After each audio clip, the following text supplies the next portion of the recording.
Hello students, friends classes के YouTube channel पर आप सभी बच्चों का स्वागत है। बच्चे, हम लोग आपका प्रोबेबिलिटी के पीवाईक्यूज डिस्कस कर रहे थे एंड उसमें हम लोगों ने जो एमसीक्यू बेस्ड क्वेश्चंस थे एंड आपके जो 2 और 3 मार्कर क्वेश्चंस थे वो डिस्कस कर लिए। आज हम लोग जो केस बेस्ड स्टडीज क्वेश्चंस आए थे प्रोबेबिलिटी से उनको डिस्कस करते हैं एंड ऑलमोस्ट सारे क्वेश्चंस पेपर्स में जितने भी सेट्स थे आपके पांचों सेट्स और जो आपका कंपार्टमेंट का जो एग्जाम हुआ था सब में आपका आप मान के चलिए प्रोबेबिलिटी से केस बेस्ड स्टडी आती है 4 मार्क्स की। ठीक है, जिसमें से आपके 2 क्वेश्चंस होते हैं, दोनों क्वेश्चन 2-2 मार्क्स के होते हैं सर। ठीक है, तो वी हैव दिस क्वेश्चन। आपसे बोल रहा है according to a recent research, आपसे बोलता है जो air turbulence has increase in various regions around the world due to the climate change. तो क्लाइमेट चेंज की वजह से आपका एयर टर्बुलेंस बढ़ा है। एयर टर्बुलेंस क्या होता है? वेलोसिटी ऑफ स्पीड थोड़ा हाई एल्टीट्यूड पे बढ़ जाना, जिसकी वजह से जो आपका प्लेन होता है वो क्या करता है, थोड़ा सा शेकी सा होता है, मूवमेंट करता है। इस वजह से अंदर से आपने देखा होगा कभी मूवीज में ना, आपका प्लेन क्या करता है, हल्का सा हिलने लग जाता है तो टर्बुलेंस देखने को मिलता है, शिवरिंग करता था। ठीक है, तो इस वजह से टर्बुलेंस की वजह से कुछ प्रॉब्लम्स देखने को मिलती हैं। तो फ्लाइट्स बम्पी आती है, थोड़ा सा हिलती है and often delays the flight, और आपकी फ्लाइट डिले भी आती है, थोड़ा लेट हो जाती है।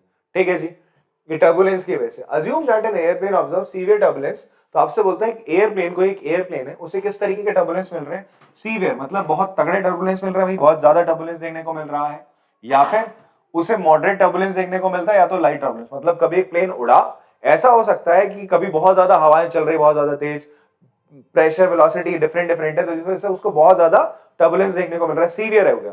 ठीक है, दूसरा केस क्या बोल रहा है? मॉडरेट है, उतना ज्यादा नहीं। तीसरा बहुत कम है, लाइट है। सबके आने की प्रोबेबिलिटीज बोल रहा है बराबर है, मतलब सारे जो तीन हमें टाइप के टर्बुलेंस दिख रहे हैं, सीवियर, मॉडरेट और लाइट। 3 टर्बुलेंस है आपके पास, 3 इवेंट हो रहे हैं, ध्यान समझना। एक प्लेन जब उड़ता है उसको 3 चीज देखने को मिलती है, या तो उसको सीवियर टर्बुलेंस देखने को मिलेगा, या मॉडरेट टर्बुलेंस देखने को मिलेगा, या तो लाइट टर्बुलेंस देखने को मिलेगा। ठीक है, तो ये आपके 3 इवेंट हो गए सर, E1, E2 और E3, ये 3 इवेंट हुए। फिर बोलता है further the chance of an airplane reaching late, मतलब हमने अभी पढ़ा टर्बुलेंस की वजह से डिले भी होता है, लेट भी होता है प्लेन। तो बोल रहा है अगर ये तीनों होते हैं, सीवियर या मॉडरेट या फिर लाइट टर्बुलेंस होता है, उसकी वजह से आपका प्लेन क्या आता है, प्लेन में डिले या फिर आपको लेट हो जाता है, ये बोल रहा है। अब इसके लेट होने के चांसेस कितने? अगर सब सीवियर टर्बुलेंस में बोलता है 55%, अगर मॉडरेट है 37% और अगर लाइट है तो 17%। इतनी बात समझ में आ रही है? क्लियर है बात? ये आपका क्वेश्चन है। ठीक है जी, तो आप थोड़ा बहुत कनेक्ट कर रहे होगे, हाँ ऐसा तो हमें कहां देखने को मिलता था, बेस थ्योरम में, या फिर आपका थ्योरम ऑन टोटल प्रोबेबिलिटी में देखने को मिलता था। दोनों जगह आपको चीजें देखने को मिलती थी। अब देखो यार, यहां पर और क्या कंडीशन चल रही है? On the basis of given information. ठीक है, आपको क्या करना है, आपको बताना है find the probability that an airplane reach its destination late. आपसे बोल रहा है एयरप्लेन पहुंचा तो, पर लेट पहुंचा। तो यहां पर क्या हो रहा है, या तो वो यहां से इस तरीके से पहुंचे, सीवियर टर्बुलेंस की वजह से यहां पहुंचे, लेट पहुंचे, ए आपका इवेंटेड ट्रेन आपका लेट पहुंच रहा है, या तो आपका मॉडरेट टर्बुलेंस की वजह से लेट पहुंचे, या तो आपका किसकी वजह से, लाइट टर्बुलेंस की वजह से लेट पहुंच सकता है। अगर ये आपका E1 इवेंट होगा, ये आपका E2 इवेंट हो गया, ये E3 इवेंट हो गया, इन तीनों इवेंट पहले ये इवेंट होंगे, पहले टर्बुलेंस होगा, तो सीवियर, मॉडरेट या फिर लाइट, किसी एक टाइप का टर्बुलेंस होगा। अगर सीवियर टर्बुलेंस हो रहा है तो उसके बाद लेट पहुंच रहा है, ठीक है, तो उसकी प्रोबेबिलिटी क्या हो जाएगी, ए हो रहा है जब आपका क्या होता है, E1 हो जाता है। ये क्या कहना चाह रहा है कि आपका क्या हुआ, ये क्या कहना चाह रहा है, लेट पहुंचा जब सीवियर टर्बुलेंस था। Probability of A by E2, ये क्या कहना चाह रहा है, लेट पहुंचा जब मॉडरेट टर्बुलेंस था। हम ए बोल रहे हैं ना, ए बोल रहे हैं प्लेन का डिले होना, लेट पहुंचना।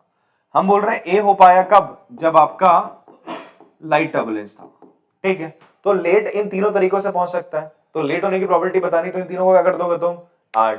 थ्योरम ऑफ टोटल प्रोबेबिलिटी ये तो था, याद आ रहा है फॉर्मूला थ्योरम टोटल प्रोबेबिलिटी का? तो प्रोबेबिलिटी ऑफ ए क्या होता था बेटा, ये होता था summation sigma probability of E I into probability of A by E I, जहां आई 1 से लेकर n तक। याद आ रहा है? मैंने कहा था ना, आपने पूरी एक्सरसाइज में केवल ऐसे 2 ही क्वेश्चन आपको देखने को मिले थ्योरम ऑन टोटल प्रोबेबिलिटी पे। एक एग्जांपल था, ठीक है, आपका जो इंट्रोडक्शन में मैंने आपको बताया था, बट मैंने एक एड ऑन 2 एग्जांपल्स आपको बता देते वहां पे। फिर एक ही पहला क्वेश्चन जो एक्सरसाइज का वो उस पे, बाकी पूरी एक्सरसाइज आपका किस पे बेस्ड, थ्योरम पे बेस्ड है। बात क्लियर है? तो यहां पर देखो क्वेश्चन आ गया, तो इसलिए थ्योरम ऑन टोटल प्रोबेबिलिटी पे आपको थोड़े ज्यादा क्वेश्चन प्रैक्टिस करने पड़े, ताकि आपको इस टाइप क्वेश्चन करने में कोई परेशानियां ना हो। तो चलो हम करते हैं इस क्वेश्चन को, आगे बढ़ते हैं तो सबसे पहला काम आपको क्या करना पड़ेगा, थोड़ा ये कहानी लिखनी पड़ेगी, E1 E2 E3 ये सारी चीजें हैं क्या। तो एक बार मैं इसको मिटा देता हूँ बेटा, ठीक है, यहाँ पर हटाया तो यहीं पे लिख देता हूँ मैं, ठीक है। इवन इवेंट किससे माना तुमने, प्लेन फेसेस सीवियर टर्बुलेंस, ठीक है, प्लेन ने भैया बहुत सीवियर टर्बुलेंस फेस करा। सेकंड क्या आपका जो एयर प्लेन है वो क्या फेस करा, इट फेसेस मॉडरेट टर्बुलेंस, ठीक है, टर्बुलेंस बना। E3 इवेंट क्या हो जाएगा, plane faces light turbulence,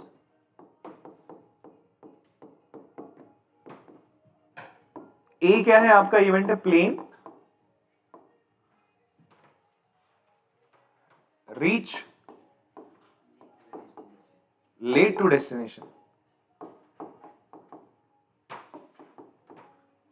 plane आपका काफी लेट पहुंचा है, ठीक है। मौसम में खराबी के कारण आपका प्लेन आधा घंटा लेट है। तो ये चीज थी, क्या थी, हम थ्योरम टोटल प्रोबेबिलिटी पे कुछ इस तरीके का एक फ्लो चार्ट सा बना देते हैं साहब, इसको इधर ही लगा देते हैं प्यार से। आते हैं हमारे इस फॉर्मूले पे, इसको लगाने के लिए, ये फॉर्मूला हमारा थ्योरम टोटल प्रोबेबिलिटी का, बट इसको लगाने से पहले हम थोड़ा चीजों को डिफाइन कर देते हैं। प्रोबेबिलिटी ऑफ E1 क्या हो जाएगा बेटा आपका, और प्रोबेबिलिटी ऑफ E2 आपसे बोल रहा है ये तीनों टर्बुलेंस सीवियर मॉडरेट या लाइट टर्बुलेंस तीनों के होने के चांसेस इक्वली लाइकली, मतलब तीनों के होने के चांसेस बराबर है, तो इसका मतलब सबकी प्रोबेबिलिटी हो जाएगी 1/3 1/3 1/3। बात समझ में आती है। फिर देखो क्या है प्रोबेबिलिटी ऑफ A/E1 क्या हो जाएगा, ये क्या कहना चाह रहा है कि आपका टर्बुलेंस हुआ कब, किसके बाद, सीवियर टर्बुलेंस हुआ किसके बाद आपका, सॉरी प्लेन डिले हुआ सीवियर टर्बुलेंस के बाद, तो उसकी प्रोबेबिलिटी क्या बेटा 55% है। तो इसको किस में कन्वर्ट करते हैं हम, प्रोबेबिलिटी में तो 100 से डिवाइड कर दोगे। फिर A/E2 मॉडरेट टर्बुलेंस के बाद प्लेन लेट हुआ, उसकी प्रोबेबिलिटी कितनी है, फिर लाइट के बाद हुआ लेट प्लेन, उसकी 70/100। बात समझ में आती है इसे। हम यूजिंग किसका इस्तेमाल करेंगे, यूजिंग थ्योरम ऑन टीपी लिख दे रहा हूं, प्लीज आप लोग टोटल प्रोबेबिलिटी लिखेगा, थ्योरम ऑन टोटल प्रोबेबिलिटी, ठीक है।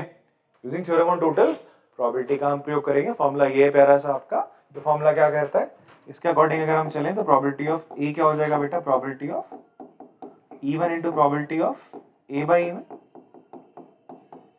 Plus probability of E2 into probability of A/E2 plus probability of E3 into probability of A/E3। इन सब की वैल्यूज आप यहाँ पे पुट कर देंगे बेटा, ठीक है। E1 की प्रोबेबिलिटी 1/3 है, A/E1 की क्या है 55/100 plus 1/3 37/100 plus 1/3 17/100। It is very very easy. इसकी कैलकुलेशन क्या करना है आपने, 1/300 इससे तीनों से कॉमन ले लो, आपको सिंपली क्या ऐड करना है, 55 37 और 17 इनको ऐड करना है, कर देंगे 7 7 14 14 और 5 9, ठीक है 19 हो जाएगा, एक कैरी चला जाएगा, 5 3 8 9 10 109 आ जाएगा। तो 109/300, ठीक है, कोई नहीं ढंग से सही आएगा, ठीक है, नहीं उसका गलत आया ना, हमारा तो सही है, आया सर 109 सर 57 है 55 है, ठीक है, हाँ तो तुम भी सही थे हम भी सही हैं, ठीक, बस हालात गलत हो गए तुम्हारे। चलो इसे पॉज करके कॉपी कर लेंगे आप लोग, फिर हम दूसरा पार्ट देखते हैं इसका नेक्स्ट पार्ट करते हैं। इसमें हमसे बोल रहा है if the airplane reach its destination late, आपसे क्या बोलता है, हमने 3 इवेंट बनाए थे ना, E1 E2 और E3 3 इवेंट बनाए, ठीक है, तीनों इवेंट आप लिख चुके ऑलरेडी। फिर उसके बाद बंदा क्या हो रहा है आपका लेट पहुंच रहा है, ए इवेंट था डिले हो गया प्लेन, लेट हो गया आपका प्लेन, तो ये तीनों में आपको देखने को मिल रहा है, इसके 55% चांसेस थे, इसके 37% है और इसके 17% है। ठीक है, ये तीनों इवेंट होने के बाद मॉडरेटली आपका क्या हो रहा था, severely turbulence, severe turbulence, moderate turbulence और लाइट टर्बुलेंस देखने के बाद अब आपसे बोलता है airplane reach a destination late. बोल रहा है आपको पता है ऑलरेडी कि एयरप्लेन लेट पहुंचा, क्या प्रोबेबिलिटी रही होगी, what is the probability that it was due to the moderate turbulence, ये मॉडरेट टर्बुलेंस की वजह से पहुंचा। ठीक है, तो आपको क्या फाइंड आउट करना है, you have to find out this probability of किसकी, कि E2 हुआ कब, जब आपको A हो गया पता, मतलब आप किस चीज की निकाल रहे हो probability, probability plane faces moderate turbulence given that plane is late, plane क्या था आपका, लेट पहुंचा अपनी डेस्टिनेशन पे, तो वो इस तरीके से लिखा जाएगा। और इसका फॉर्मूला क्या था, याद आ रहा है आप लोग का, इसका फॉर्मूला हो जाएगा प्रोबेबिलिटी ऑफ E2, A हो चुका है, इसका फॉर्मूला था बच्चे आपका प्रोबेबिलिटी ऑफ क्या, पहले E2 की प्रोबेबिलिटी, मतलब वो बंदा प्लेन ने मॉडरेट टर्बुलेंस फेस करा, फिर उसके बाद वो लेट हुआ, favourable outcomes upon total number of outcomes हम करते थे। यही आप क्या करोगे, क्या है, इसी को बोलते हैं हम आपका बेस थ्योरम। तो आप किसका इस्तेमाल कर रहे हो, यू आर यूजिंग प्यारा सा बेस थ्योरम का आप इस्तेमाल कर रहे हो सर। ठीक है, और नीचे क्या आ जाएगा आपका, लिखते थे हम लेट होने के और कौन कौन से तरीके, probability of E1 into probability of A जब E1 हो चुका है प्लस प्रोबेबिलिटी ऑफ E2, ठीक है, प्रोबेबिलिटी ऑफ A जब E2 हो चुका है प्लस प्रोबेबिलिटी ऑफ E3 जब प्रोबेबिलिटी ऑफ, फिर इनटू प्रोबेबिलिटी ऑफ A जब E3 हो चुका है सर। अब यहां पर एक चीज ध्यान से देखो, क्या ये सारी चीजें प्रोबेबिलिटी ऑफ A नहीं है, अभी अभी तो निकाला आपने, ये सारी की सारी चीजें क्या प्रोबेबिलिटी ऑफ A, तो instead of writing all this thing आप स्ट्रेट अवे पता क्या लिख सकते थे, probability of E2 into probability of A by E2 upon probability of A लिख दो, बस चलेगा, इतना भी चलेगा। ठीक है, क्योंकि आप ऑलरेडी निकाल चुके हैं ना प्रोबेबिलिटी ऑफ A, जो हम बात कर रहे हैं प्रोबेबिलिटी ऑफ A क्या थी, लेट पहुंचने के तरीके कौन कौन से, ये भी है, ये भी, ये भी है, ये सब लेट पहुंचने के तो तरीके हैं। तो अब आप ऐसा करो, आप यहां पे क्या करेंगे सर, प्रोबेबिलिटी ऑफ E2 की वैल्यू कितनी है बच्चे आपकी, it is 1/3 into A by E2 की प्रोबेबिलिटी 37/100 फाइन, नीचे इसकी प्रोबेबिलिटी कितनी आती है, 109 अपॉन 300 आई थी ना, 300 से 300 गया, आपका आंसर आ जाएगा 37/109, ये आपका आंसर है बच्चे। ठीक है, बहुत सारी कॉपी कर लेंगे सर इसको। नेक्स्ट क्वेश्चन करते हैं यार, हुआ सर आपसे, हाँ आंसर आ गए, चलो ठीक है देखते हैं। Airplanes are by far the safest mode of transportation when the number of transported passenger are measured against the personal injuries and fatality totals. मतलब बोला जा रहा है कि एयरप्लेन्स आपका क्या है, बहुत ही सेफेस्ट मोड ऑफ ट्रांसपोर्टेशन है। अगर हम देखें कि पर्सनल इंजरी कितनी होती है या कितने लोग गए भैया मर गए और सारा का सारा, तो सही बात भी है, बिकॉज ट्रेन में आपका कार में चलते हैं तो इनमें ज्यादा आपके एक्सीडेंट सुनने को मिलता है एज कम्पेयर टू प्लेन। फिर प्लेन के मिलते हैं तो उसमें फिर कुछ नहीं मिलता। ठीक है तो अगर हम बात करें तो यहाँ पर फिर आप बोलते हैं previous record state that the probability of an airplane crash, airplane के क्रैश होने की प्रोबेबिलिटी बता रहा है। ठीक है, कोई बच्चा ये दिमाग मत लगा लेना कि अगर क्रैश होने की प्रोबेबिलिटी और ना होने की प्रोबेबिलिटी आधी और आधी, ऐसा नहीं है भाई साहब। ठीक है, तो बोल भी रहे इतना है उसकी प्रोबेबिलिटी, तो ये क्या है उसके एयरप्लेन की क्रैश होने की, तो ना होने की क्या हो जाएगी, 1 से माइनस कर दो इसको, 1 से कर दो इसको, माइनस कर दोगे आप। बट हाँ पहले इसके परसेंटेज है ना, तो जो 1 से माइनस करोगे वो भी परसेंटेज में आएगा, वो प्रोबेबिलिटी नहीं आएगी, वो परसेंटेज में आएगी जो प्रोबेबिलिटी आएगी। फिर बोलते हैं further there are 95% chances that there will be a survivors after a plane crash. क्या बोलता है, अगर प्लेन क्रैश हो जाता है तो 95% लोग क्या करते हैं आपके, सर्वाइव कर जाते हैं। Assume that in the case of no crash all the travelers survive। इसका मतलब अगर क्रैश नहीं हुआ तो सब बच जाएंगे। बात समझ में आ रही है, ध्यान समझो, क्रैश होगा, क्रैश हो गया तो उसके बाद बचने वालों की प्रोबेबिलिटी क्या है 95%, नहीं हुआ तो कितनी हो जाएगी 100%, मतलब 1 है वहां प्रोबेबिलिटी। बात समझ रहे हो। लेट इवन इवेंट क्या है, that there is a plane crash. अच्छा इन्होंने खुद ही बना दिया भाई साहब, इवन इवेंट क्या है आपका, प्लेन क्रैश्ड। ठीक है, E2 इवेंट क्या बोल रहा है बेटा, E2 इवेंट बोल रहा है if there is no crash plane not crashed। ठीक है there is no, फिर A इवेंट है बोल रहा है that passenger survive after journey। Passenger चढ़ गया प्लेन में और जर्नी के बाद बच गया, पैसेंजर सर्वाइव्ड आफ्टर जर्नी। इससे पहले हमें ए, E1, E2 डिसाइड करने पड़ते थे, उन्होंने खुद बना के दे दिए। अब तुमसे बोलता है भाई बताओ find the probability that the airplane will not crash. Airplane crash नहीं करेगा, ठीक है। तो देखो हमने अगर बोले प्रोबेबिलिटी प्लेन क्रैश, ठीक है, ये क्या हो जाएगा, प्रोबेबिलिटी ऑफ इवन इवेंट ही तो होगा। प्लेन क्रैश होना मतलब इवन इवेंट ही तो बेटा, ठीक है।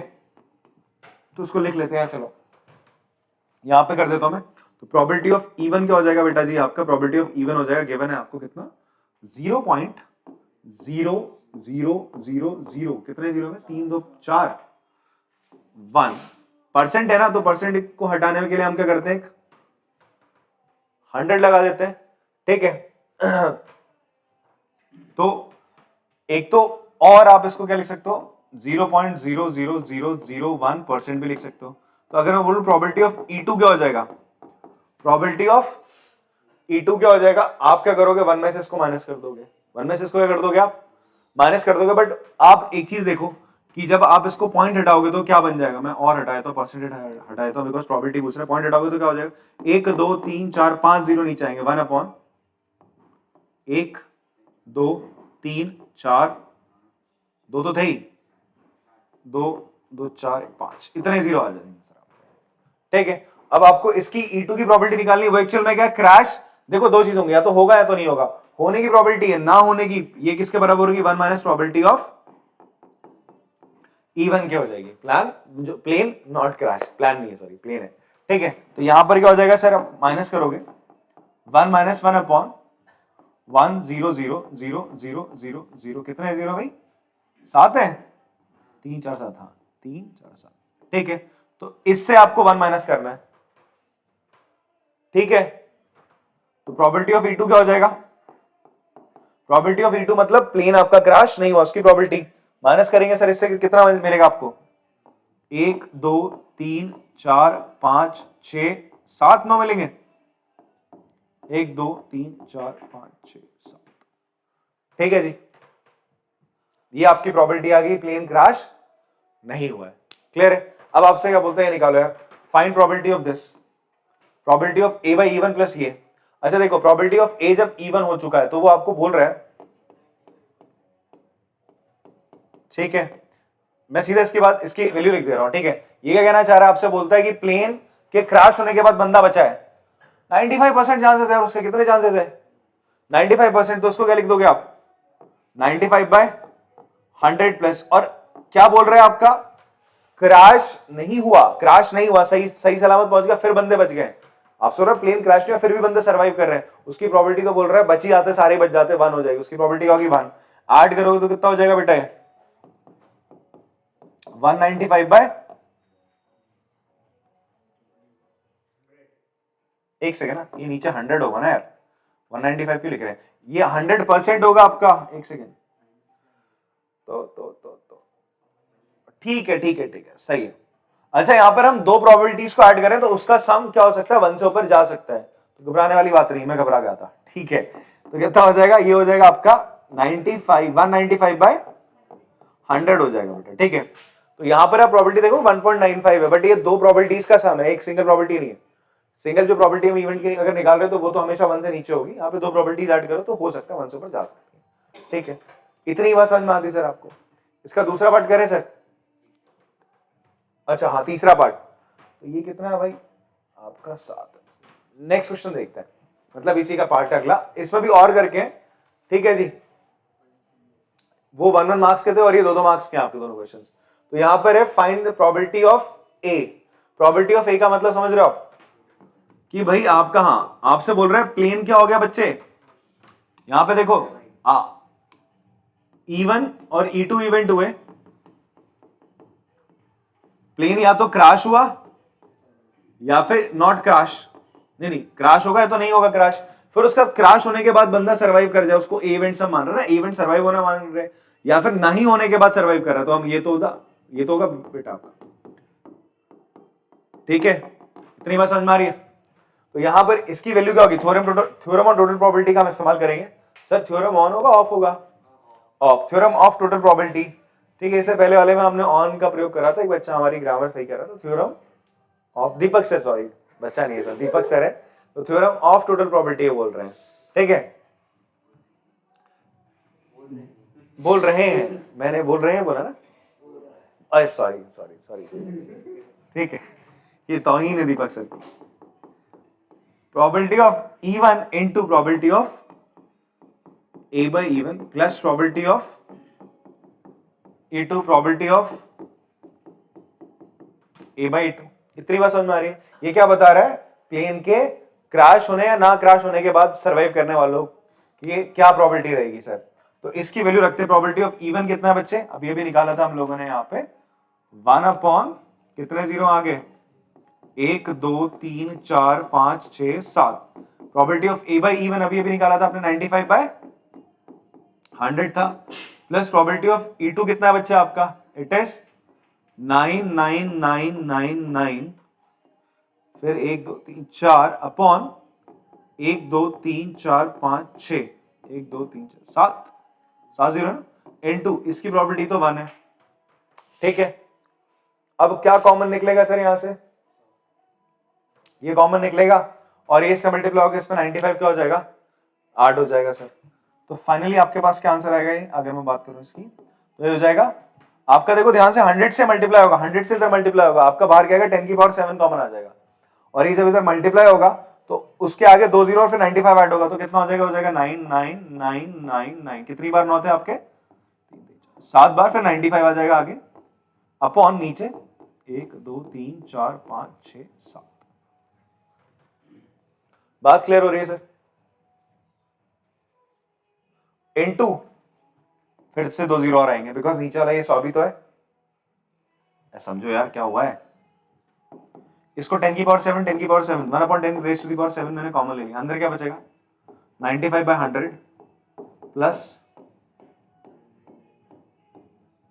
ठीक है ये बचेगा 100 से यहां मल्टीप्लाई करके इसमें 95 ऐड करोगे तो कितना बन जाएगा ऊपर,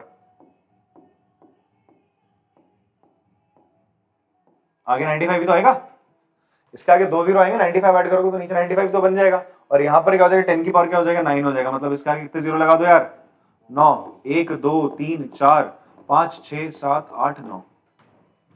बात समझ में आ रही है? अरे जीरो थोड़ा लंबा हो रहा है, कैलकुलेशन कुछ नहीं ज्यादा यहाँ पर, आप डरने वाली को बात नहीं, बस नंबर बड़े बड़े आ रहे, कैलकुलेशन तो मेरे हिसाब से आपको कुछ दिख नहीं रही होगी, कुछ है यहाँ पे कैलकुलेशन, ज्यादा कुछ नहीं यहाँ पे। अब बात करते हैं इसकी, प्रोबेबिलिटी ऑफ E2 जब A हो चुका है क्या हो गया, रिवर्स प्रोबेबिलिटी। बेटा आपसे बोलता है कि क्या बोल रहा है कि भाई हमें पता है बंदे सर्वाइव कर रहे हैं, बताओ वो कैसे सर्वाइव किए होंगे जब प्लेन क्रैश नहीं करा होगा, इसकी प्रोबेबिलिटी आपको निकालनी है। प्रोबेबिलिटी ऑफ E2 जब ये हो चुका है तो ये किसके बराबर हो जाएगा, रिवर्स थ्योरम है यूजिंग बेस थ्योरम, आप लिखोगे probability of E2 into probability of A जब E2 हो चुका है, फिर बंदों के सर्वाइव करने की प्रोबेबिलिटी, कैसे, यही तो चीज थी, इसी चीज को आप इसके नीचे रखोगे, या फिर सीधा क्या रख दो प्रोबेबिलिटी ऑफ A रख दो गुरु। ठीक है सौरभ, गाना बहुत ध्यान दे रहा तुम्हारा यार, हाँ मेरा लहंगा छाजीरो, अरे यार क्या कर रहे हो आप, प्रोबेबिलिटी ऑफ E2। अभी इससे पहले वो चला था ना, खेतों में तो आई नहीं, तो एक बिहारी लौंडा था, वो भैया एक्साइटेड, वो पीछे बार बार सुन रहा है ध्यान से, उसकी तो कॉलर ट्यून ही लगी हुई है। हाँ अच्छा E2 क्या है भाई, प्रोबेबिलिटी ऑफ E2 1 है, ना ना ना ना, E2 की प्रोबेबिलिटी तो ये थी ना, इतनी बड़ी सी, तो लिखनी पड़ेगी सर ये कितनी है, 1 2 3 4 5 6 7 अपॉन 7 जीरो, ठीक है 3 4 डिवाइडेड बाय, इसको डिवाइड करो, मैं ऐसे फ्रैक्शन में दिखा रहा हूं, प्रोबेबिलिटी ऑफ अभी भी निकालेगा आपने 99999, कितनी 9 है बे, हाँ 2 2 4 5 6 7 8 8 है, 2 2 4 5 6 7 8 5 अपॉन नीचे कितने जीरोज हैं, 9 जीरोज है ना, 1 2 3 4 5 6 7 8 9, तो होगा क्या भाई साहब, ये कटेंगे हैं, बचेंगे कितने आपके, 2 जीरो बच जाएंगे, कितने जीरो बच जाएंगे आपके, 2 जीरो बचेंगे, कितना 100 बचेगा, तो ये 100 ऊपर चला जाएगा इसके साथ और ये नीचे आ जाएगा, तो फाइनल आंसर आपका क्या आएगा 7 बार 9 4 3 7, उसके आगे 2 जीरो और नीचे आ जाएगा सर 1 2 3 4 5 6 7 8 3 ये आपका फाइनल आंसर है। मैं इसको थोड़ा सा अलग से कर देता हूँ, ठीक है, कॉपी कर लिए। चलिए इसको नेक्स्ट क्वेश्चन करते हैं बेटा। इसमें हमसे बोलता है self study help student to build confidence in learning the boost self esteem of the learners. Recent surveys suggested that close to 50% learners were self-taught using internet resources and upskilled themselves. A student may spend 1 hour to 6 hours in a day to upskilling himself.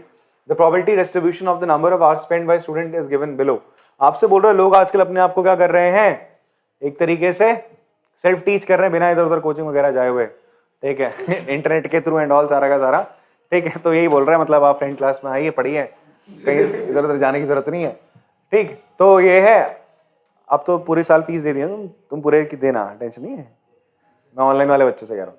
तो भाई साहब क्या है आपका, ये बोल रहे हैं सेल्फ टॉट करके, मतलब इस तरीके से बता रहा है, और उसका बोलता है स्टूडेंट में स्पेंड 1 घंटा या 6 घंटा दे सकता है अपने आप को स्किल अप करने के लिए। तो ये प्रोबेबिलिटी डिस्ट्रीब्यूशन दे रहा है किसका, number of hours spend by student, कि बच्चे कितना कितना घंटा आपका क्या कर रहे हैं अपने आप को अपस्किल करने के लिए, कितना टाइम इन्वेस्ट कर रहे हैं, ठीक है जी। तो ये आपको क्या दे रहा है, प्रोबेबिलिटी डिस्ट्रीब्यूशन। तो एक क्वेश्चन कहां से आ गया, रैंडम वेरिएबल से, 4 मार्क्स का क्वेश्चन कहां से आ रहा है, रैंडम वेरिएबल से, प्रोबेबिलिटी से। प्रोबेबिलिटी से टोटल कितने मार्क्स के क्वेश्चन आने हैं, 8 का। 4 का कहां से आ गया, रैंडम वेरिएबल।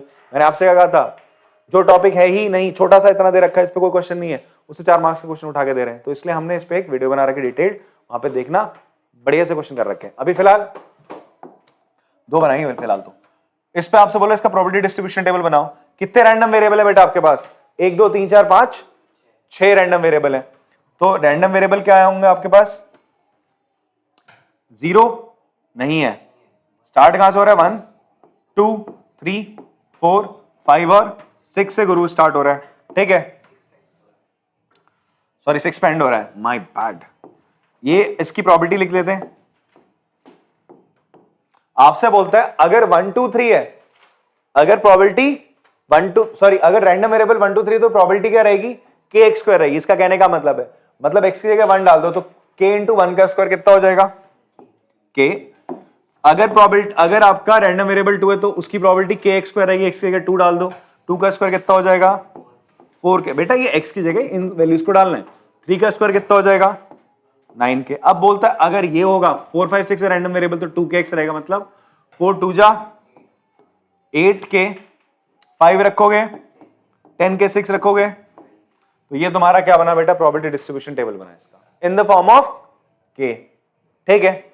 अब इसका जो अगला पार्ट है उसमें क्या बोलता है, उसमें बोलता है, देखो जो था मैंने प्रोबेबिलिटी डिस्ट्रीब्यूशन यहां पे कॉपी कर लिया, ठीक है जी। तो ये प्रोबेबिलिटी डिस्ट्रीब्यूशन आपका बना। अब बोलता है अब आपको क्या करना है, k की वैल्यू फाइंड आउट करनी है। किसकी वैल्यू फाइंड आउट करनी है, k की। तो हमने पढ़ा था प्रोबेबिलिटी डिस्ट्रीब्यूशन जो टेबल होता है हमारा, इन सारी प्रोबेबिलिटीज का सम कितना होता है बेटा, 1 होता है। इन सबको तुम जोड़ के किसके बराबर रख दो, 1 के बराबर रख दो गुरु। तो कितना आ रहा है सर सबको ऐड करके, हाँ 44 के बराबर 1, तो k कितना आ जाएगा बेटा 1/44। बात समझ में आती है सर आपको, हाँ। फिर उसके बाद नेक्स्ट पार्ट देखते हैं। तो 2 पार्ट हो गए इसके। नेक्स्ट पार्ट, थर्ड पार्ट पे आते हैं।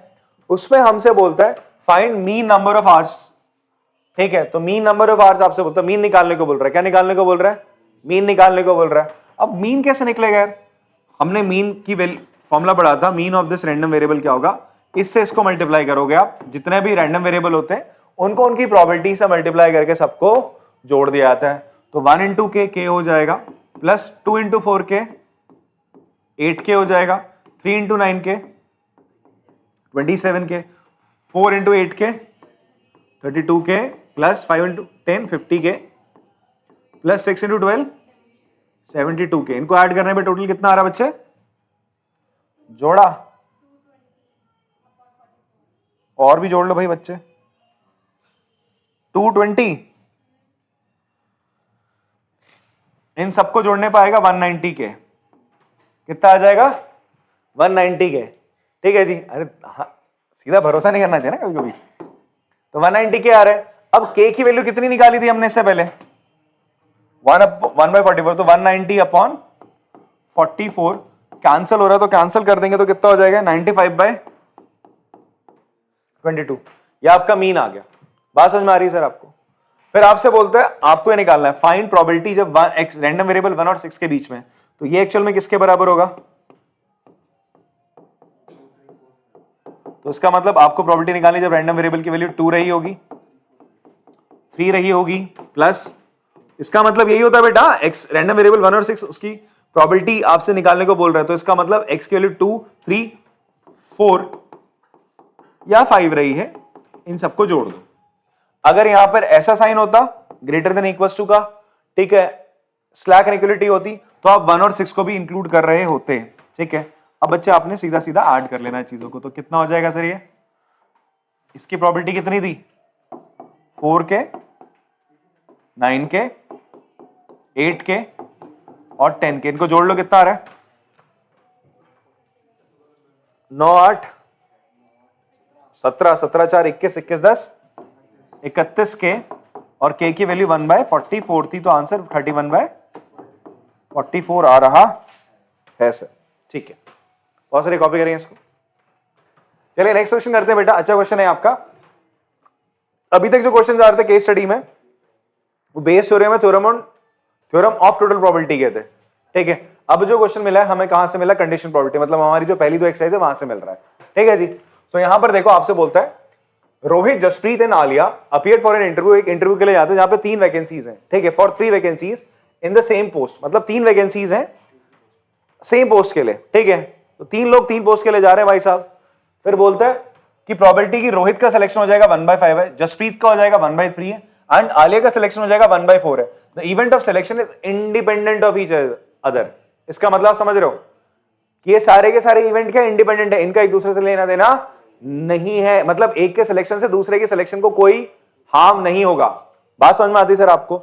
इंडिपेंडेंट इवेंट का हमने ये भी बोला था, अगर 2 इवेंट इंडिपेंडेंट होते हैं तो उनकी जो प्रोबेबिलिटी होती है वो किसके बराबर होती है? उनके प्रोडक्ट के बराबर हो जाती है सर। ये तो पढ़ा था हमने, कहीं ये फॉर्मूला भी इस्तेमाल हो जाएगा यहां पर, ठीक है जी। बट फिलहाल के लिए सबसे पहले हम स्टार्ट करते हैं आपका पहले वाले से। What is the probability that at least one of them selected, कोई एक सेलेक्ट हो जाए। इसका मतलब समझो ये 3 लोग हैं, मैं अगर इनको वेन डायग्राम के थ्रू बताऊं, ए बी सी, ये गोला बता रहा है किसी एक, कौन है भैया? रोहित जी। रोहित जी के सेलेक्ट होने का प्रोबेबिलिटी ए बता रहा है, बी किसके बता रहा है? जसप्रीत का बता रहा है, और सी किसका बता रहा है? आलिया का बता रहा है। बोल रहा है एटलीस्ट कोई एक सेलेक्ट हो जाए, ठीक है। ये रीजन क्या बताएगा आपका? ये रीजन बताएगा केवल आपका रोहित सेलेक्ट हो रहा है, ये रीजन बताएगा केवल आपका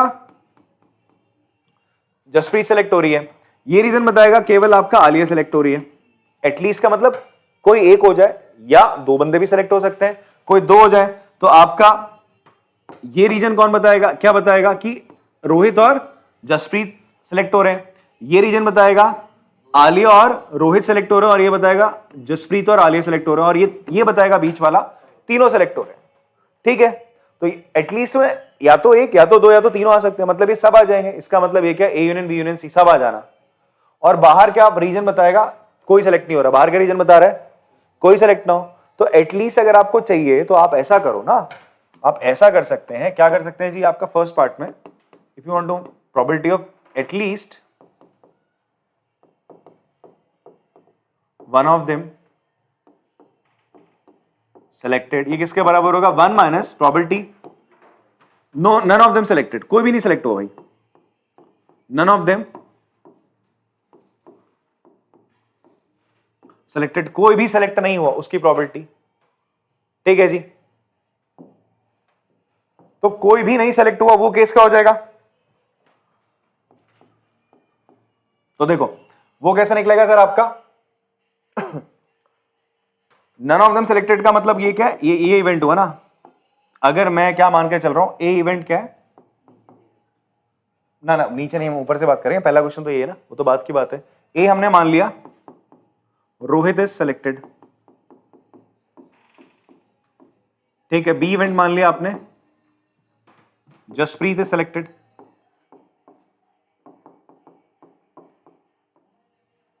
ठीक है।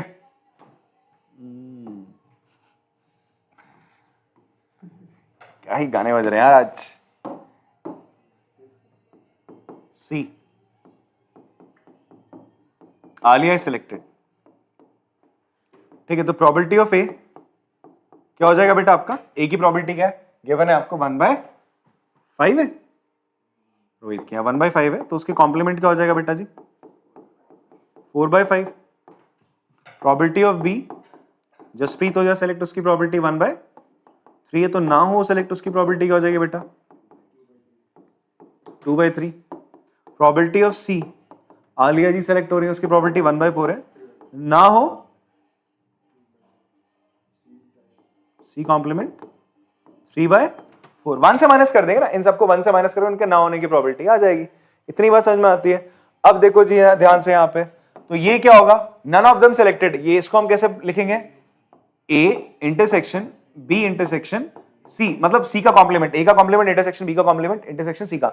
मतलब ये बताना चाह रहा है कि कोई सेलेक्ट नहीं हुआ है। क्या बताना चाह रहा है बेटा? कोई सेलेक्ट, जैसे ये जो बाहर का रीजन है क्या बता रहा है? कोई भी सेलेक्ट नहीं हुआ है ना, ये बताना चाह रहा है। तो कोई भी सेलेक्ट नहीं हुआ है, और सारे के सारे इवेंट कैसे? अभी तुम्हारे सामने लिखा था formula, probability of A intersection B intersection C. अगर इंडिपेंडेंट इवेंट है तो किसके बराबर होगा? Probability of A into probability of B into probability of C. Please लिख लेना इसको साइड में कि hence the events are independent, so ये चीज क्या हो जाएगा आपका? ये बराबर हो जाएगा probability of A complement into probability of B complement into probability of C complement. बेटा A comma B and C are independent events. अगर आपको गाने की आवाज आ रही तो सॉरी फॉर दैट, हमारे पड़ोस में पता नहीं कुछ है। तो 1 माइनस, तो ये क्या है बेटा आपका? 1/5 1/4, नो नो नो, कॉम्प्लीमेंट लिखा ना हमने, क्या लिखा? 4/5 इंटू 2/3 इंटू 3/4। एलसीएम लोगे कितना हो जाएगा? 60। यहां भेजोगे 60 माइनस, एक सेकेंड, अच्छा कट रहा है कुछ? Okay okay sir, cancel. मैं 3 से 3, 4 से 4, तो 5 माइनस 2 कितना हो जाएगा? 3/5। ये आपकी प्रॉबिलिटी आ गई सर। ठीक है, किसकी प्रॉबिलिटी आई? एटलीस्ट कोई एक सिलेक्ट हो जाए। इसको करने का एक और तरीका था, दूसरा तरीका थोड़ा लेंदी जाता है। वो तरीका क्या था जो मैंने तुम्हें वेन डायग्राम बना के दिखाया? तो तुम क्या करते? फिर इसका फॉर्मूला उपयोग करते, A union B union C का फॉर्मूला। इसकी प्रॉबिलिटी का फॉर्मूला क्या होता है बेटा? Probability of A plus probability of B plus probability of C minus probability of A intersection B, bracket में ले लेते हैं इसको, plus probability of B intersection C plus probability of A intersection C plus probability of A intersection B intersection C. बात इतनी समझ में आती सर आप लोग को? हाँ, तो क्या करना है आपको? यहां पर सारे इंडिपेंडेंट इवेंट है, यहां पर आपको कॉम्प्लीमेंट नहीं निकालना पड़ता अलग से। यहां पर आपको ए इंटरसेक्शन बी को probability of A into probability of B करते, probability of B into probability of C करते हैं यहां पर, because they is all are independent events. अब इस फॉर्मूले का प्रयोग करके भी निकालोगे या फिर ऐसे भी निकाल सकते हो, दोनों में आंसर तुम्हारा सेम आना है।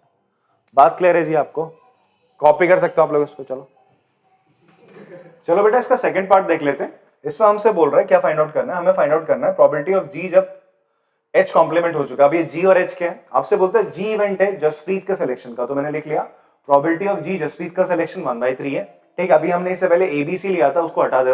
अब जी और एच इसके अकॉर्डिंग चलता है, तो जी probability of Jasprit selection 1/3। Rohit के सिलेक्शन ना होना, वो एच कॉम्प्लीमेंट है। रोहित का सिलेक्शन एच मान लिया 1/5, ना होना एच कॉम्प्लीमेंट, 1 से माइनस कर दोगे 4/5 आ जाएगा। आपको क्या फाइंड आउट करने को बोलते हैं? प्रोबेबिलिटी ऑफ जी जब एच कॉम्प्लीमेंट हो चुका है, तो वो बेटा जी किसके बराबर होगा? प्रोबेबिलिटी ऑफ जी, फॉर्मूला है हमारा intersection H complement upon probability of H complement. अब ध्यान से देखो, जब दो इवेंट क्या होते हैं? इंडिपेंडेंट होते हैं। अगर ए और बी इवेंट इंडिपेंडेंट है, आई टोल्ड यू गाइस, अगर ए और बी इवेंट इंडिपेंडेंट इवेंट है आपके, ए और बी कैसे इवेंट है बच्चे? आपका इंडिपेंडेंट है, तो देन आपका ए और उसका बी कॉम्प्लीमेंट भी इंडिपेंडेंट रहेगा, ए कॉम्प्लीमेंट एंड बी भी इंडिपेंडेंट रहेगा, A complement and B complement भी इंडिपेंडेंट। ये पेयर्स इंडिपेंडेंट रहते हैं अगर ये दोनों इंडिपेंडेंट है तो, इन दैट केस। ठीक है जी, बात समझ में आ रही है? तो ये चीज थी, मैं आपको जब मैंने एक्सरसाइज आपको पढ़ाई थी तब भी मैंने आपको बताई थी इन दैट टाइम 13.2 एक्सरसाइज से पहले। वहां पर एज एन एग्जांपल इसका प्रूफ मैंने ढंग से बता रखा, वहां पर जाके इसको देख सकते हैं। ठीक है, अब यहां पर आते हैं बच्चे। अब अगर ये ऐसा है, ये दोनों इंडिपेंडेंट इवेंट है, तो मैं इसको लिख सकता हूं probability of G into probability of H का कॉम्प्लीमेंट। अभी तो लिखा तुम्हारे सामने फॉर्मूला, तो नीचे वाला देखो एकदम एक कट गया। प्रोबेबिलिटी ऑफ जी आपको 1/3 गिवन है, तो इसका आंसर 1/3 आ गया। समझ में आती बात? कॉपी कर लेंगे चलो इसको। नेक्स्ट दो पार्ट है हमारे पास इसके, मतलब है एक ही पार्ट, ऑप्शन है कोई एक कर सकते हैं आप लोग। एंड 2 मार्क्स के बच्चे। इसमें आपसे बोलते हैं find the probability that exactly one of them selected, कोई एक सिलेक्ट हुआ हो। चलो हम फिर से लिख देते हैं, प्रोबेबिलिटी ऑफ ए मतलब रोहित का सिलेक्ट होना 1/5 था, probability of B that is Jasprit का सिलेक्ट होना दैट इज 1/3 है, प्रोबेबिलिटी ऑफ सी आलिया का सिलेक्ट होना 1/4 है। तो इनका ना होने का कॉम्प्लीमेंट की प्रोबेबिलिटी बेटा कितना हो जाएगा 4/5, प्रोबेबिलिटी ऑफ बी कॉम्प्लीमेंट हो जाएगा बच्चा आपका 2/3 and probability of C complement हो जाएगा बच्चा आपका 3/4। तो इतनी बात समझ में आती है। तो ये आपको गिवन था ऑलरेडी, ठीक है, ये मैं पहले वाले पार्ट में बता चुका हूं। अब हमसे क्या बोलता है इसमें, प्रोबेबिलिटी बताओ एग्जैक्टली कोई एक सिलेक्ट हुआ है। एक सिलेक्ट हुआ है मतलब रोहित सिलेक्ट हुआ होगा तो बाकी 2 सिलेक्ट नहीं हुए होंगे। बात समझ में आ रही है? आपसे बोलता है प्रोबेबिलिटी आपको बतानी है एग्जैक्टली वन सिलेक्टेड, कोई एक सिलेक्ट हुआ है, कोई एक आपका सिलेक्ट हुआ है, तो उसकी प्रोबेबिलिटी बच्चे क्या हो जाएगी। इसको हम कैसे डिनोट करेंगे, हम लिखेंगे प्रोबेबिलिटी भाई एक को रोहित को सिलेक्ट करा दिया और इवेंट जब तक कंप्लीट नहीं होता है तब तक मैं मल्टीप्लाई करता रहूंगा। इवेंट क्या था, तीनों का सिलेक्शन या उनका किसी एक का सिलेक्शन हो जाए बाकी का रिजेक्शन हो जाए, तो पहले का सिलेक्शन करा दिया बाकी 2 का रिजेक्शन कराओ, दैट इज बी का कॉम्प्लीमेंट जसप्रीत सिलेक्ट नहीं हुई, फिर सी कॉम्प्लीमेंट आलिया भी सिलेक्ट नहीं हुई, फिर ऐसे ही आपका ए मतलब रोहित सिलेक्ट नहीं होता, A complement into probability of B, अब जसप्रीत सिलेक्ट हुई है पर आलिया सिलेक्ट नहीं हुई, फिर नेक्स्ट बच्चे आपका दोनों सिलेक्ट नहीं हुए, कौन से, रोहित और जसप्रीत, और सिलेक्ट हो गई आपकी आलिया, उसकी प्रोबेबिलिटीज आपने उसको मल्टीप्लाई कर दिया, ठीक है, बी कॉम्प्लीमेंट हो जाएगा। अब इनकी वैल्यूज आप लोग रख देंगे यहाँ पर, फटाफट से इनकी वैल्यूज रखते हैं। तो प्रोबेबिलिटी ऑफ ए बच्चे कितनी है 1/5, बाकी के दोनों कॉम्प्लीमेंट की 2/3 और 3/4 plus 4/5 into 2/3 into not 2/3 select हो गए ना जसप्रीत, तो उसकी प्रोबेबिलिटी 1/3 है और आलिया के ना होने की 3/4 प्लस फाइनली दोनों सिलेक्ट नहीं हुए पहले वाले जसप्रीत और सॉरी रोहित और जसप्रीत, उसकी प्रोबेबिलिटी है ये, और आलिया होगी उसकी प्रोबेबिलिटी 1/4। कुछ कैंसिल हो रहा है, काट दो, 4 से 4 गया एंड यहाँ पर कुछ कैंसिल करना है, नहीं कैंसिल मत करो, ऐसा करो डायरेक्ट आप एलसीएम ले लो। एलसीएम कितना आ जाएगा 4 5 जा 20 इंटू 3 60 एलसीएम आ जाएगा, ऊपर सबका डिनोमिनेटर सेम है, ऊपर चीजें 8 हो जाएंगी। कितना बेटा है 6 प्लस 12 प्लस 2, तो ये हो जाएगा सर आपका 20/60, 6 है ना, 6 4 3 12 4 इंटू 2 8 है, सॉरी ना काटा था ना 4 2 8 है, सॉरी यार, 12 प्लस 8 कितना हो जाएगा बच्चे आपका, it will be 26/60, that will be cancel out करके 13/30 आ जाएगा सर, 13/30 इसकी प्रोबेबिलिटी आ गई। समझ में आती बात। सेकंड पार्ट देखो, मतलब थर्ड पार्टी है, थर्ड पार्ट का दूसरा जो ऑप्शन है ये बोलता है एग्जैक्टली आपका कोई 2 सिलेक्ट हुए हैं, इसका मतलब कोई एक नहीं हुआ है, एग्जैक्टली 2 सिलेक्टेड, कोई 2 सिलेक्ट हुए हैं। तो देखो इसको कैसे आप लिखोगे, इसको लिखने का तरीका देखो, प्रोबेबिलिटी ए हुआ तो उसके साथ जसप्रीत हो गई होगी सिलेक्ट, बट आलिया नहीं हुई बिकॉज 2 को सिलेक्ट कराना है, किसी एक को नहीं करा तो आलिया को नहीं करा। दूसरा केस क्या हो सकता है, भाई रोहित को करा लिया, रोहित को नहीं करवाया, जसप्रीत और आलिया को करा लिया सर आपने, क्लियर है बात। लास्ट केस में आपने करा रोहित को कराया, जसप्रीत को सिलेक्ट नहीं करा और आलिया को करा लिया सर, ये 2 हो रहे हैं, तो एग्जैक्टली 2 में कोई 2 होंगे, तीसरा नहीं होगा। अब इनकी वैल्यूज बच्चे फिर से रख दीजिए आप, इनकी वैल्यूज रखोगे आप, ए की वैल्यू है 1/5, ए के होने की, बी की है 1/3, 3/4 प्लस अब ये नहीं हुआ, बाकी 2 हो गए सर 1/3 इंटू 1/4, पहला वाला हो गया रोहित हो गया, जसप्रीत जी नहीं हुई है, आलिया जी हो गई है सर। नीचे डिनोमिनेटर में तो 60 आएगा, ऊपर हम ऐड करते कितना हो जाएगा 3 + 4 + 2, ये हो जाएगा सर आपका 4 2 4 3 7 2 9 9/60, दैट विल बी 3/20, यहां पर आपका ऑप्शन सही है। तो ये कॉपी कर लेंगे आप लोग, पॉज करके इसको कॉपी करेंगे। चलो चलिए नेक्स्ट क्वेश्चन देखते हैं। इस हमसे बोल रहा है, a departmental store sends bills to charge its customer once a month, past experience show that 70% of its customer pay their first month bill in time. The store also found that the customer who pays the bill in time has the probability of 0.8 of paying in time next month, and the customer who doesn't pay in time has probability of 0.4 of paying in time in the next month. अच्छा आपसे क्या बोल रहा है, एक departmental store है, अपने customers को मंथली क्या करता है, बिल सेंड करता है। आपसे बोलता है पास्ट एक्सपीरियंस दिखा रखा है 70% उसके जो कस्टमर्स होते हैं वो अपना फर्स्ट मंथ का बिल पे कर देते हैं इन time pay, pay their first month bill in time, but बाकी बचे हुए कितने 30% वो अपना बिल टाइम पे नहीं करते हैं, ठीक है। तो आपसे बाद में क्वेश्चन बोल भी रहा है, इवन और E2 वही इवेंट है, वो लोग हैं, इवन कौन हो जाएगा बेटा आपका, इवन वो लोग हैं जो अपना टाइम पे बिल पे कर देते हैं, E2 कौन है जो बिल टाइम पे नहीं करते। फिर ये बोलता है, फिर store also found that the customer who page the bill in time has the probability of 0.8 of paying in time next. जो टाइम पे पे कर रहे थे 70%, वही लोग आगे जाके ये कुछ ऐसे होगा E1 E2, जिन्होंने बिल पे कर दिया टाइम पे, जिन्होंने बिल आपका कर दिया टाइम पे कर दिया है, वो आगे जाके 0.8% 0.8 प्रोबेबिलिटी है कि वो फिर से बिल क्या करेंगे नेक्स्ट मंथ टाइम पे करेंगे। और जिन्होंने बिल पे नहीं करा है टाइम पे, उनकी प्रोबेबिलिटी है कि वो बिल फिर से टाइम पे कर देंगे, वो 0.4 है केवल। ठीक है, ये क्या है? Paid customer who paid bill on time. मतलब ये कुछ ऐसे लोग थे, पहले महीने तो नहीं करा, पर दूसरे महीने जब भेजा तो फिर बिल टाइम पे कर दिया उन्होंने। लगा होगा दिल पे यार भाई साहब। ठीक है, बट केवल ऐसे 0.4 है, बाकी तो खड़ूस नहीं दे रहे। फिर भी समझ में आ रही बात आपको? ये E1 और E2 इवेंट क्या है? बिल पे करना पहले महीने में, दूसरे में E2 है नहीं पे करना, फर्स्ट मंथ का बिल टाइम पे नहीं करना, ये E2 है। उसके बावजूद अगले महीने का बिल टाइम पे हुआ है, वो इतनी इतनी प्रोबेबिलिटीज है।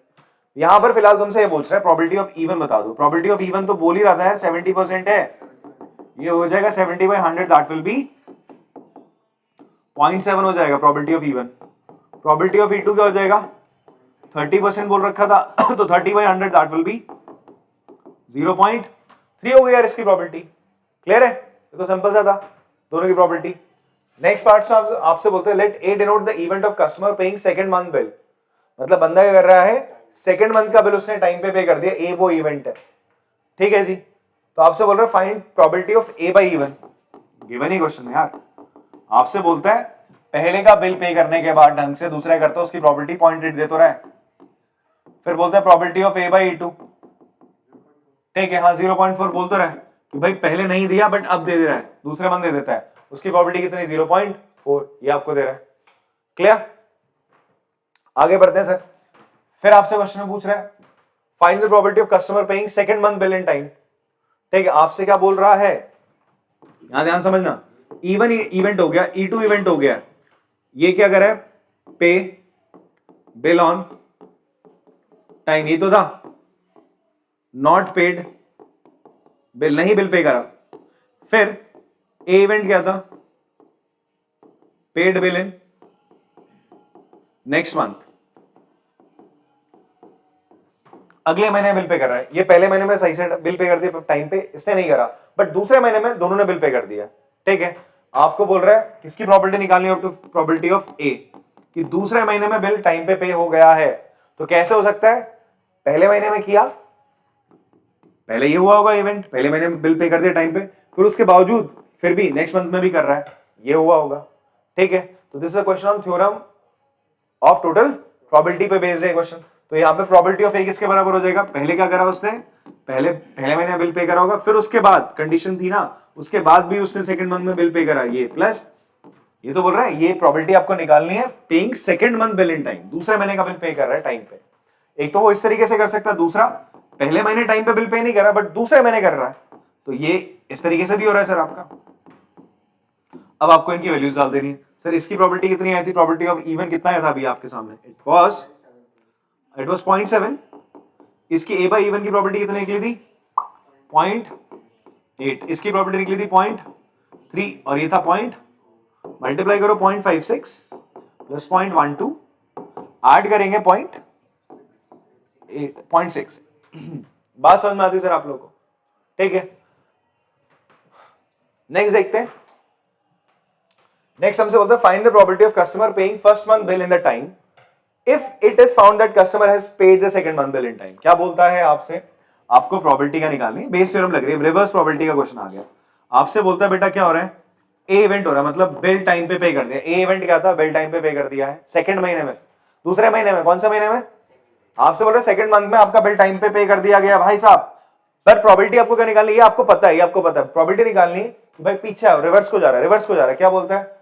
ये पता है बिल हो गया पे, बट बताओ कैसे हुआ होगा कि पहले महीने भी बंदे ने क्या करा होगा? बिल सही टाइम पे करा होगा। ये तो आपको निकालना है प्रोबेबिलिटी ऑफ इवन जब ए हो चुका हो, तो वो किसके बराबर होगा? प्रोबेबिलिटी ऑफ क्या?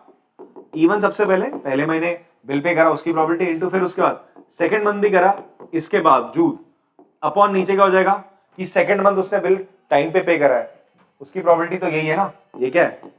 ये तो probability of paying second month bill in the time, तो पी है कितना निकला था? 0.68।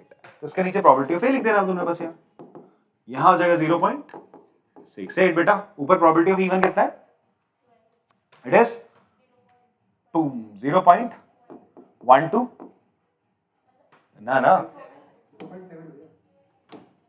गलत बता रहे हो तुम लोग। ये तो 0.7 है ना। ए बाई इवन है 0. इवन है ना 8 है सर। ठीक है, तो पॉइंट से पॉइंट तो चलो उड़ा दे तुमने। कुछ आंसर हो रहा है? 8 से काट मतलब 2 से कट जाएगा, 4 से कटेगा वैसे। 2 जा 4 128 7 14/17। ठीक है, बहुत सारे कॉपी करेंगे। चलिए नेक्स्ट क्वेश्चन करते हैं। इसमें हमसे बोलता है a salesman receive a commission for each sales he makes together with a fixed daily income. Okay fine, हर दिन की उसकी फिक्स डेली इनकम है और आपसे बोलता है कुछ वो चीजें सेल आउट कर रहा है। The number of sales he makes in a day along with their probabilities, मतलब ये सेल्स कर रहा है आपका। A salesman receive a commission for each sale. अच्छा, कमीशन मिलता है। Okay, fine. The number of sales he makes in a day along with their probabilities are given in the below. मतलब एक भी सेल ना करे उसकी प्रोबेबिलिटी क्या है? 0.42। एक करे 3K, दो करे 0.3, तीन करे सेल्स तो इतनी है, 4 करे इतनी है, 5 करे इतनी है। सब आपसे बोलता है इस बेसिस पे आप क्या निकालो K की वैल्यू। इन सब का सम कितना होगा कायदे से? 0.42 plus 3K, 0.3 plus 0.05 plus 2K plus 0.03, ये बराबर होगा 1 के। 8 करते हैं बेटा, ये हो जाएगा 0.72, 0.72, 0.77, 0.80 प्लस 5K इक्वल्स टू 1। ये उधर चला जाएगा 0.80, 1 में से माइनस कर दोगे आप। 5K 1 माइनस 0.80 ये हो जाएगा K इक्वल टू 0.20/5। पॉइंट चलो अगर हटा भी दो ना नीचे, अगर आपको कंफ्यूजन हो रही है आपको मैं बताता हूं 0.20/5 है। पॉइंट हटाओगे तो नीचे कितना हो जाएगा? 2 0 कट गया, 1/25 लिख लो, या फिर आप इसको अगर डेसिमल में 0.04 होगा वैसे ना, 1/25 0.04 होता बेटा। ठीक है, ये K की वैल्यू आ गई।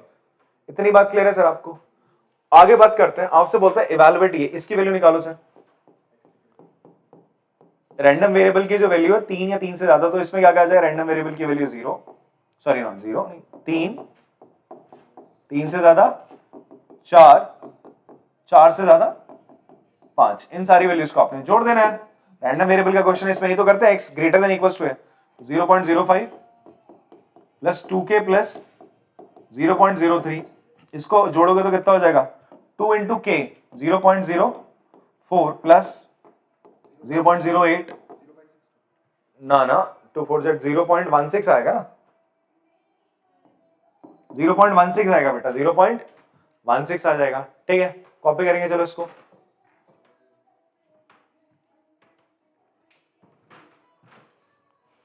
अगला पार्ट देख लेते हैं इसका। इसमें हमसे बोल रहा है हिज डेली इनकम, उसकी डेली इनकम है। देखो क्वेश्चन में ना एक और चीज बोल रहा है, इसका उपयोग नहीं होता इसलिए मैंने इसका जिक्र नहीं करा। ये उसकी डेली की इनकम है बेटा, y equals to 800 into x plus 50। ठीक है, x क्या यहाँ पे रैंडम वेरिएबल है, बात समझ में आ रही है? अब आपसे बोलता है calculate the expected weekly income of the salesman assuming he works 5 days per week। आपसे बोलता है उसकी अगर वो 5 दिन काम करेगा हफ्ते में तो उसकी वीकली इनकम कितनी आएगी। तो सबसे पहले आपको क्या निकालना पड़ेगा? यहां पर टोटल उसकी इनकम कितनी आएगी, क्या निकालना पड़ेगा? ये x ना उसका मीन है मेरे ख्याल से, x उसका मीन है। x क्या बच्चे आपका मीन है। पहले आपको क्या निकालना पड़ेगा? इसका मीन इनकम निकालनी पड़ेगी, कितनी आ रही है। ठीक है, तो you have to find this. हाँ, ये तो बोल रहा है एक्सपेक्टेड वीकली इनकम बोल रहा है। क्या बोल रहा है? एक्सपेक्टेड वीकली इनकम का मतलब क्या है? पहले आपका निकाल लो, उसकी एक दिन की इनकम निकाल लो। Expected income of his 1 day कितनी आ रही है, मीन इनकम कितनी आ रही है उसकी। ठीक है जी, बिकॉज ये तो अलग अलग दिन की ना, अगर एक ये बिकेगा ये बिकेगा ये बिकेगा, उस पर डिपेंड कर रहा है, हम मीन निकाल लेते हैं उसका। ठीक है जी, तो एक्सपेक्टेड इनकम हमने निकाल ली सर, कितनी निकल के आएगी? कैसे निकालेंगे? इससे इसको मल्टीप्लाई, इससे इसको मल्टीप्लाई, याद आ रहा है? समेशन क्या था? X I into P I 1 से लेकर n तक, तो आपके करोगे इससे इसको मल्टीप्लाई, ये तो 0 हो जाएगा, plus 1 into 3K 2 into 0.3 6 3 into 0.05 0.15 plus 8k plus 0.15 add करते हैं जरा फटाफट से 0.6 0.15 0.15 0.30 0.9 प्लस 8 और 3 11 इंटू के। ठीक है, तो कितना आ जाएगा जी ये? तो 0.9 इंटू 11 को हमने किससे मल्टीप्लाई करना है? 0.04 से, तो कितना हो जाएगा? 0.44 हो जाएगा 1.3। ठीक है, 1.34 आ गया। ये क्या है मेरा मीन? क्या है एक्सपेक्टेड मीन? मतलब इतना आपका क्या होगा बेटा? इतना वैल्यू उसकी बिक्री होगी, इतना उसकी वैल्यू क्या हो रही होगी? बिक्री होगी। बात समझ में आ रही है? ये बोल रहा है सेल्स कितना आइटम बिकता है? 0 1 2 3 4, तो इतना बिक्री होगी ना 1.34। अब आपका उसका डेली इनकम दे रहा है, वाई क्या है? डेली इनकम, उसकी एक दिन की इनकम निकालते हैं। वाई बराबर क्या है? 800 एक्स प्लस 50 था। अब आप क्या करोगे? एक्स की जगह क्या रख दोगे बेटा? 1.34 रख दोगे। 800 इंटू 1.34 प्लस 50 कितना हो जाएगा जी? 1.34 को 8 से मल्टीप्लाई कर लो, ये पॉइंट तो हट जाएंगे। 8 4 जा 2 3 कैरी 8 24 3 27 2 1072 प्लस 50 कितना हो जाएगा? 1122 रुपीस। पैसा है ना? 1122 हो जाएगा। ये एक दिन का पैसा कमा रहा है। कितने दिन का पैसा कमा रहा है? एक दिन का। तो आपसे बोल रहा है ना 5 डेज, हफ्ते में कितने दिन कमाएगा? तो weekly income, expected weekly income for 5 days, तो इसको 5 से मल्टीप्लाई कर लो। कितना आ रहा है? 5610 रुपीज, इतना आ रहा है सर। बात क्लियर है? इसका और भी कोई पार्ट है क्या? आई गेस होगा, इसके साथ और करके होगा एक कैलकुलेट द एक्सपेक्टेड। अच्छा सेम भाई ये बोल रहा है 3 दिन की बताओ। कितने दिन की बताओ? तो 3 में किससे गुणा कर दोगे? एक दिन की कितनी इनकम थी? 1122 थी ना। सेम काम कर रहे हैं, 3206 3206 3366, ये उसका 3 दिन का हो जाएगा सर। काम वही करना, बस ये डिफरेंस है कि वहां 3 दिन का है, हफ्ते में वहां 5 दिन का है, बाकी दोनों स्टेप सेम रहेंगे। क्लियर है? कॉपी कर लो फिर इसको। तो चलिए फिर आज की ये क्लास यहाँ पे आपकी समाप्त होती है। तो प्रोबेबिलिटी का ये पीवाईक्यू आपका कंप्लीट होता है। मिलते हैं फिर आपसे अगली वीडियो में, तब तक के लिए over and out. Tata bye bye.